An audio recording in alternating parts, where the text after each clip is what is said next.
Hey everybody, how's it going? Welcome back to another weekly tech tip for KRS IT. This is a very simple one, but we've been fielding calls left and right, and people are really getting surprised when they want to order something and we check for them and it's not available.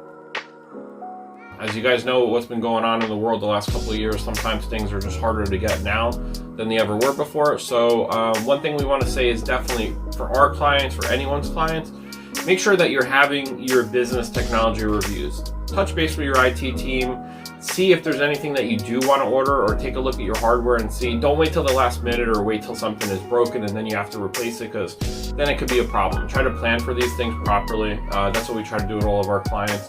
My cell phone just broke and we've been trying to get another one. I had no idea how hard it would be to get another one. My wife's fault. I told her don't wait till the last minute. Of course she waits till the last minute to upgrade, and here we are. Shut up! But anyway, yeah, so if you guys have hardware that you know is getting a little bit old, it's going to need a refresh soon, or anything, servers, just try to take a little bit more of a closer look now at what's going on and plan it properly.